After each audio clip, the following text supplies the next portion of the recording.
Have you ever wondered why some people, the more they give, the more blessings they seem to receive? Why is it that those who live with generosity often find that life shields them from suffering in subtle, miraculous ways? Could it be that the secret to a fortunate life isn't in accumulating, but in letting go? Could one single moment of giving, even something as ordinary as a shared dinner, completely change the direction of your life? Welcome back to the channel, seekers of depth, truth, and heart. If you've ever questioned how generosity really impacts your destiny, if you've ever doubted whether giving can truly shift your karma, then today's story is for you. We'll explore why life seems to protect the open-hearted, and how one quiet act of kindness transformed a man's fate in ways he never expected. Let's start by examining a simple but often misunderstood truth. Giving is not about losing. It's about expanding. When you give freely from the heart, without expectation, you create a space through which life can pour in its abundance. Not always materially, but emotionally, spiritually, and karmically. Meet Chen, a middle-aged man from a small town. He wasn't wealthy. In fact, he barely made ends meet as a cook at a roadside eatery. But Chen had one consistent trait. He was generous. If a beggar asked for food, Chen never said no. If a child cried of hunger, he'd prepare a small dish with extra care. He didn't do it for applause. He didn't even think of it as charity. It was just his way. One rainy night, an old man stumbled into Chen's eatery, soaked and trembling. He looked exhausted, lost. Chen didn't ask any questions. He brought him a towel, hot tea, and a full meal on the house. The old man barely spoke, but his eyes lingered on Chen with quiet gratitude. That night, something shifted. Chen didn't know it yet, but that simple dinner would change his entire life. Months passed. The eatery struggled. Rent rose. Suppliers demanded faster payments. One day, Chen received a letter. Inside was a formal business offer from a well-known entrepreneur offering to invest in his restaurant and help him expand. Puzzled, he made the call. The voice on the other end said, "Do you remember the old man you fed that rainy night? That was my father. He told me about your kindness. He said, find that man. He's worth trusting." That was the beginning of Chen's rise, not through strategy, not through ambition, but through generosity. You see, when you give without keeping score, life keeps score for you. But why does this work? Because generosity rewires your consciousness. It shifts you from scarcity to abundance, from fear to trust, from isolation to connection. And that shift in consciousness changes your energy. People feel it. The universe feels it. There's a spiritual principle behind this. What you give out, you amplify. If you hoard fear, you attract more reasons to be afraid. If you hoard love, you attract more love. If you give freely, you become a magnet for unseen protection.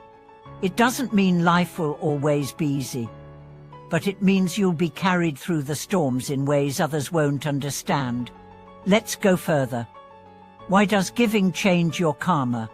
Because karma is not just about what you do, it's about the intention behind what you do.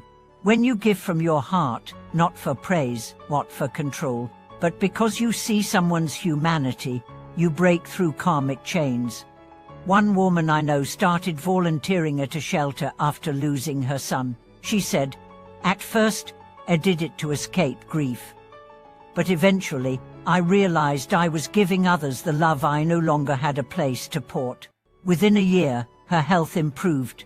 Her relationships healed. She found joy again. She didn't solve her grief, but she transformed it. That's the power of giving.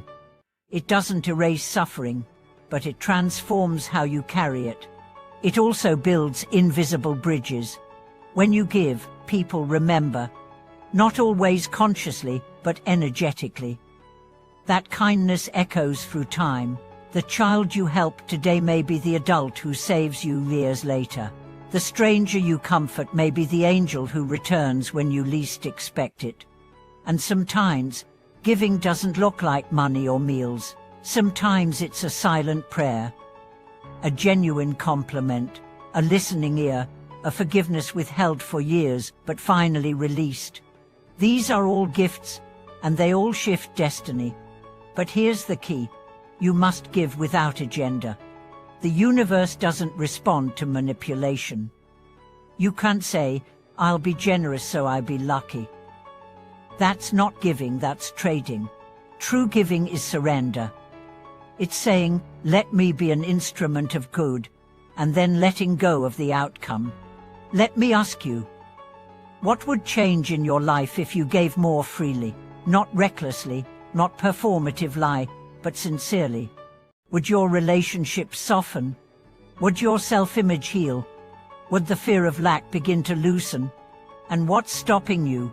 Old wounds, fear of being used, scarcity mindset.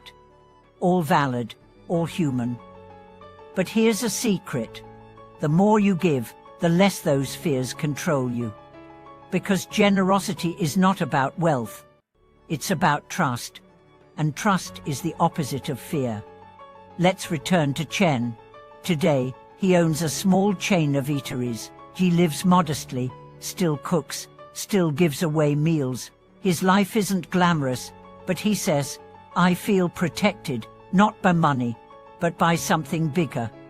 I think when you take care of life, life takes care of you.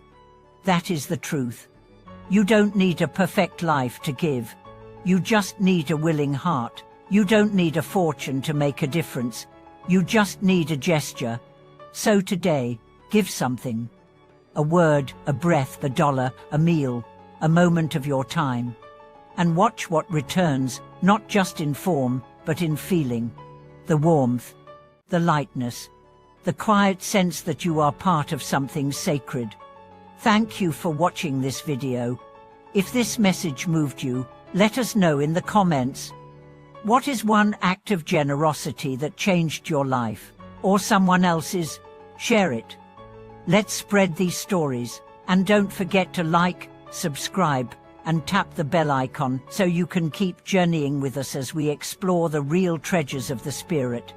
This was the final article of this batch. More stories are coming soon. Until then, stay open, stay kind, and stay ready for the miracles generosity can bring.